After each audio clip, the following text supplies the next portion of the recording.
Gente, o advogado Alberto Toron está aqui ao vivo com a gente na CNN. Doutor, muito obrigada. Um prazer falar com o senhor desta vez aqui diante das câmeras. Agradeço a possibilidade, né, de esclarecer.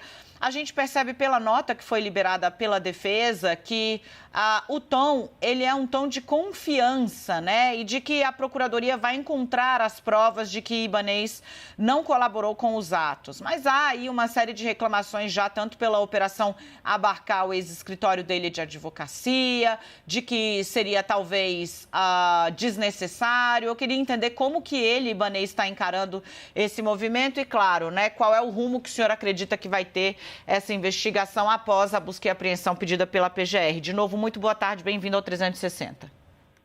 Bem, boa tarde a todos, um prazer para mim falar com vocês e considero a sua pergunta extremamente relevante. Nós recebemos com absoluta surpresa a realização desta busca e apreensão, mas, por outro lado, é importante dizer que o governador não tem absolutamente nada a temer.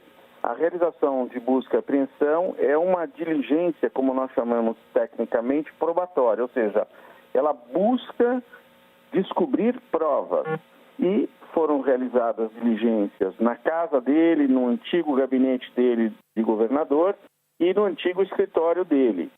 E nós não acreditamos que nesses ambientes, que são os ambientes dele, a casa, o trabalho, tenha qualquer coisa que possa comprometê-lo, por uma razão muito simples, porque a posição dele é muito clara nesse episódio. Tanto é verdade que ele pediu para prestar depoimento, ele prestou esse depoimento há mais de uma semana e não apenas externou a repulsa dele a esses atos antidemocráticos, golpistas. Importante lembrar que o governador Ibanez foi um dos primeiros a reconhecer a vitória do presidente Lula, a colaborar com o governo de transição. Portanto, ele não tem nenhuma conivência com esse golpismo que se queria perpetrar no último dia 8, né? Com esse golpe que se queria perpetrar no dia 8.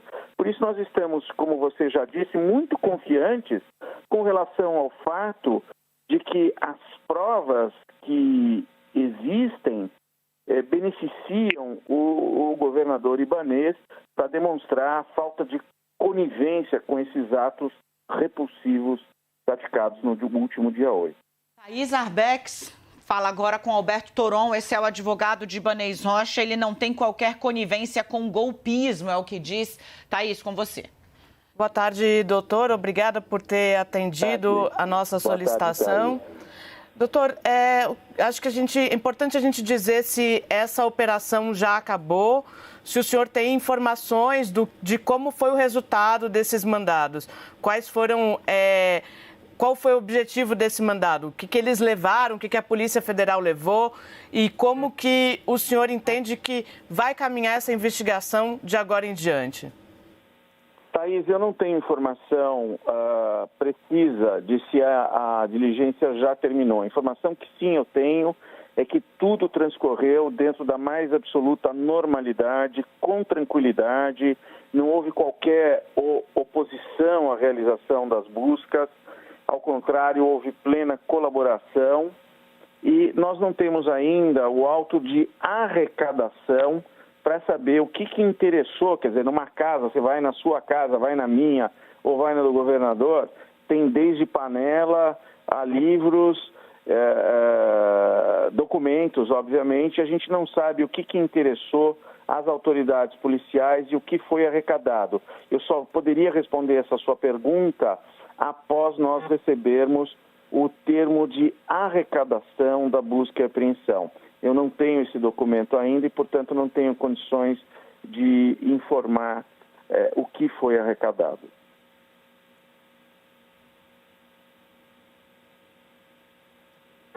Doutor, Gustavo Uribe aqui da CNN Brasil. Doutor, eu gostaria de entender a linha de defesa agora neste momento, quando você teve Celina Leão dizendo em entrevista que houve uma espécie de boicote da Secretaria de Segurança do Distrito Federal em relação à segurança da Esplanada dos Ministérios. Uma linha um pouco parecida com a de Ibanez Rocha. Pela avaliação do senhor, houve omissão da Secretaria de Segurança Pública e, no caso da Polícia Militar do Distrito Federal... Houve um corte na ligação. Quando você disse em boicote, quem afirmou que houve o boicote? O boicote foi afirmado por Celina Leão, atual governadora. Vai numa linha parecida com a linha de Ibanez. Agora já compreendi sua pergunta. Isso. O senhor avalia, acompanhando essa apuração, houve um boicote ou foi mais uma omissão das forças de segurança e da inteligência do Distrito Federal? Olha, o governador Ibanez, quando depois, na última sexta-feira, ele esclareceu os fatos e disse que houve uma sabotagem. E se nós acompanharmos a evolução das investigações, nós vamos verificar, eu já disse isso e ele já disse antes de mim no depoimento dele, que nós vimos policiais que se confraternizavam com os vândalos. Nós vimos policiais que não deram combate. Nós vimos que no início havia um pequeno efetivo.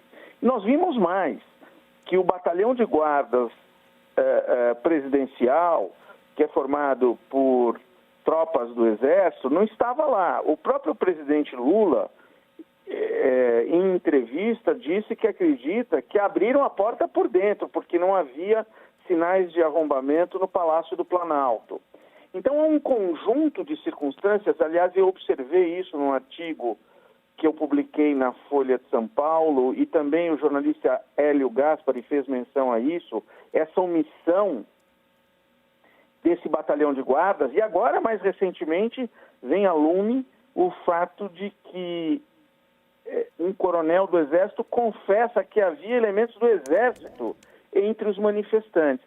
Então, há um conjunto de circunstâncias que a evolução das apurações vai explicar melhor e que vai ficar claro que as informações de que o governador dispunha não davam a entender de que haveria esse tipo de vandalismo. E número 2, quando ele tomou conhecimento, ele tomou as providências que estavam ao seu alcance. Agora, há nesse cenário algo que tem aí uma mão invisível que coordenou todo esse vandalismo e que passa ao largo da ação do governador, que não só não era conivente, como também não se omitiu. E é isso que nós esperamos que possa ficar mais claro com o evoluir das investigações. Doutor Toron, o senhor consegue ficar com a gente por mais 2 minutos para que a Thaís possa fazer mais uma pergunta? Claro, com o maior prazer. Tenho maior admiração pela Thaís. Jamais deixaria de responder a pergunta dela. Maravilha. Vem cá, Thaís. Obrigada, doutor. Doutor, ontem a gente trouxe aqui a íntegra do depoimento do então número 2 da Secretaria de Segurança Pública aqui do Distrito Federal, Fernando de Souza Oliveira. Ele foi questionado, inclusive, sobre a declaração do governador Ibanez Rocha de que teria havido uma sabotagem.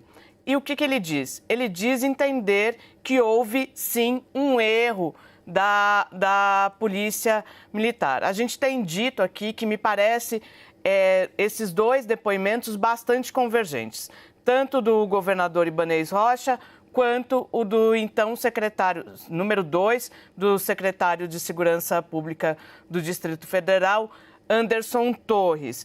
Quero a sua avaliação sobre essa nova etapa da investigação, sobre esse novo elemento da investigação, esse depoimento indo na mesma linha do governador Ibanez Rocha.